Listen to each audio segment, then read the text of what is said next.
पीक विमा योजनेचा शेवटचा हप्ता आता लवकरच मिळणार आहे। कंपन्यांकडून सरकारला 2300 कोटींचा परतावा मिळणार आहे। कंपन्यांकडे हा हप्ता जमा होणार आहे। पंतप्रधान खरीप पीक विमा योजनेत 7600 कोटी रुपयांचा एकूण विमा हप्ता कंपन्यांना देण्यात येणार आहे। राज्य सरकारकडून आतापर्यंत सुमारे 6584 कोटी रुपये अदा करण्यात आले। शेतकरी मित्रांनो, पुन्हा एकदा स्वागत आहे आपल्या नवीन व्हिडिओमध्ये। पीक विमा आज मोठी लॉटरी लागली। आज शेतकऱ्यांसाठी एक अतिशय महत्त्वाची बातमी समोर आलेली आहे। शेतकरी राज्यासाठी एक अशी बात समोर आलेली आहे की जे ऐकून तुम्ही एकदम खुश होऊन जाल। ही माहिती जर अर्धवट सोडली जर तुमचं लय मोठं नुकसान होऊ शकते, म्हणून सांगतो व्हिडिओ शेवटपर्यंत नक्की बघा। आज या क्षणाचे नेमकं काय घडते हे सविस्तर समजून घ्यायची वेळ आलेली आहे। बघा भावांनो, पीक विम्याचे आणि अतिवृष्टी जे नुकसान झाले होते त्यांचे पैसे आता थेट तुमच्या खात्यावर जमा व्हायला सुरुवात झाली आहे।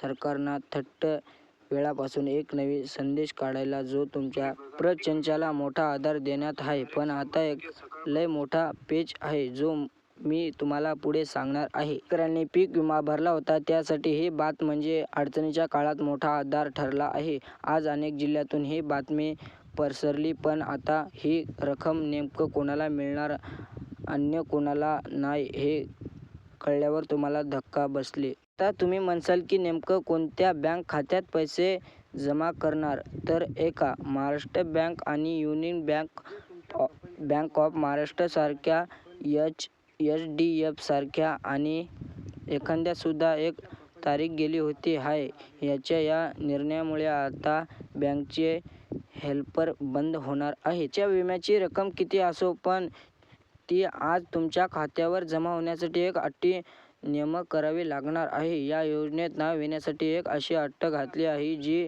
केल्यावर अनेकांची झोप उडणार आहे। ती अट काय आहे ते थोड्या वेळात तुमच्या समोर उघडले कारण आहे। बीड जिल्ह्यामध्ये लवकरच या संदर्भावर एक मोठा निर्णय घेतला जाणार आहे, जिथे लाभार्थ्यांसाठी या याद्या जाहीर केली जाणार आहेत। नागपूर दरबारावर सुद्धा निर्णय झाला असून आता फक्त पैसे वाटप व्हायला बाकी आहेत। या व्हिडिओमध्ये शेवटपर्यंत पाहिला तर तुम्हाला तुमचं नाव पत्ता कळेल। आता या पीक विम्याचा लाभ घेताना कोणत्याही महत्त्वाच्या चुका टाळाव्या हे एकदा कान देऊन स्पष्ट ऐका। आज जर तुम्ही तुमचे कागदपत्र नीट अपडेट केले नाही तर जर तुमचे पैसे परत जाऊ शकतात। या माहितीमध्ये दडले स्वप्न ऐकून तुम्ही म्हणाल की बरं झालं बाबा ही माहिती वेळेवर आली। तसेच मित्रांनो, व्हिडिओ शेवटपर्यंत नक्की बघा जेणेकरून तुम्हाला या व्हिडिओमधली संपूर्ण माहिती कळेल आणि तसेच चॅनलवर नवे असेल तर चॅनलला सबस्क्राईब करा आणि व्हिडिओला लाईक करा अशाच बात ऐकण्यासाठी। चला तर पुढे माहिती आपण जाणून घेऊया। सर्वात महत्त्वाचं म्हणजे की ऐका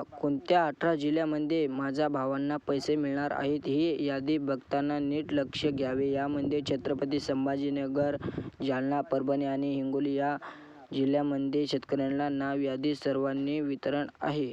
आज या जिल्ह्यामध्ये आनंदाचं वातावरण आहे तसेच मित्रांनो व्हिडिओ शेवटपर्यंत नक्की बघा। मित्रांनो बघा, या सुद्धा जिल्ह्यामध्ये पैसे वाटप होणार आहे। धाराशिव, लातूर, नांदेड आणि सोलापूर या पहिला टप्पा शेतकऱ्यांसाठी सुद्धा आज दिवस लय मोठा आहे। या जिल्ह्यामध्ये माझ्या शेतकऱ्यांना भावांना मोबाईलवर मेसेज लवकरच विम्याचे पैसे आला आहे हे आता तपासा। नसेल आला तर काय करावे हे मी पुढे सांगणार आहे। व्हिडिओ म्हणून शेवटपर्यंत नक्की बघा। मेसेज आला असेल तर तुम्ही आनंदात आहात, नसेल आला तर तुम्ही हा व्हिडिओ शेवटपर्यंत नक्की बघा जेणेकरून तुम्हाला मेसेज जर नसेल आला तर मी सांगेल की पुढे काय करावे। चला तर बघा, या सुद्धा जिल्ह्यामध्ये वाटप होणार आहे। अमरावती, अकोला, वाशिम आणि बुलढाणा या भारतातील शेतकऱ्यांना लय नुकसान झाले होते, पण आता काळजी करू नका। आजपासून या जिल्ह्यामध्ये सुद्धा पीक विमा वाटप सुरू झाला आहे। यादीमध्ये तुमचे नाव गाव आहे का हे बघण्यासाठी तुम्हाला अजून 2 मिनिट थांबावे लागेल। यवतमाळ, वर्धा, भंडारा आणि गोंदिया या जिल्ह्यामध्ये सुद्धा शेतकऱ्यांना वाटप होणार आहे। तिजोरी उघडली आहे।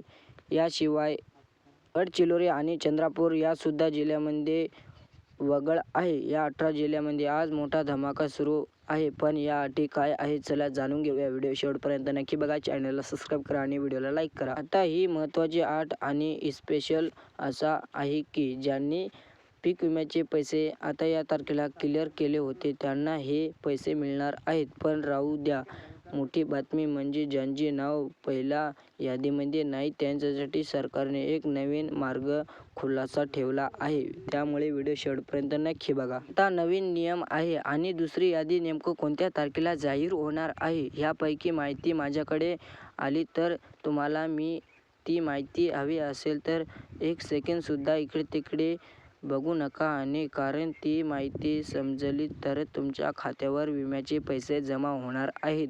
ती माहिती बघण्यासाठी चॅनलला सबस्क्राईब करा. मित्रांनो, ती खास तारीख आणि नवीन यादी अधिकृत लिंक मी थोड्या वेळात जाहीर करणार आहे. तोपर्यंत तुम्ही जिल्हा आणि तुमचे बँक कोणते आहेत ते मला कमेंटमध्ये नक्की कळवा. हा व्हिडिओ असा शेअर करा की जेणेकरून कोणत्याही शेतकरी भावांना विमा चुकणार नाही आणि वेळेवर पैसे मिळून जातील. या व्हिडिओमध्ये एवढीच माहिती होती. ती तारीख आणि नवीन यादी तुम्हाला जर बघायची असेल तर चॅनलला सबस्क्राईब करा आणि व्हिडिओला लाईक करा. बघा, तुम्हाला मी सांगू शकेल की बघा या प्रकारचे यादी कोणत्या जिल्ह्यामध्ये पैसे जमा होणार आहेत व तसेच बघा कोणत्या टप्प्यामध्ये आहे आणि हो तसेच मित्रांनो, तुम्ही जर आपल्या चॅनलला सबस्क्राईब केले नसेल तर चॅनलला सबस्क्राईब पण करून घ्या, कारण की तुम्हाला संपूर्ण अपडेट आपल्या अशा चॅनलवर पाहायला मिळतील. पीक विम्याचा 1 रुपया सुद्धा मिळाला नसेल तर अशा शेतकरी भावांना काय करावे लागेल, काय काम आहे ते आपण पुढच्या व्हिडिओमध्ये जाणून घेऊया. त्यासाठी तुम्ही आपल्या चॅनलला सबस्क्राईब केले नसेल तर चॅनलला सबस्क्राईब करा आणि हो तसेच व्हिडिओला लाईक करा आणि हा व्हिडिओ जास्तीत जास्त शेअर करा आणि धन्यवाद. या व्हिडिओमध्ये एवढीच माहिती होती. पुढचा व्हिडिओ आपण तुमच्या जिल्ह्याचे यादीमध्ये नाव आहे की नाही आणि तुमचे नाव आहे का आपण संपूर्ण अपडेट जाणून घेणार आहोत. त्यामुळे चॅनलला सबस्क्राईब करा आणि व्हिडिओला लाईक करा. कसा वाटला व्हिडिओ नक्कीच कमेंटमध्ये सांगा आणि तुम्हाला किती आतापर्यंत पीक विम्याचे पैसे मिळेल ते पण कमेंटमध्ये नक्की सांगा. धन्यवाद. व्हिडिओ जास्तीत जास्त शेअर करा. भेटू एकदा अशाच नवीन व्हिडिओमध्ये आणि तुम्हाला हा व्हिडिओ कसा वाटला ते पण नक्कीच कमेंटमध्ये सांगा. धन्यवाद. तुम्ही कुठून व्हिडिओ बघता ते पण कमेंटमध्ये नक्की सांगा, जेणेकरून आम्हाला कळेल की आपले शेतकरी बांधव इथून सुद्धा आपला व्हिडिओ पाहतात. धन्यवाद. भेटू एकदा अशाच नवीन व्हिडिओमध्ये. चॅनलला सबस्क्राईब करा आणि व्हिडिओला लाईक करा.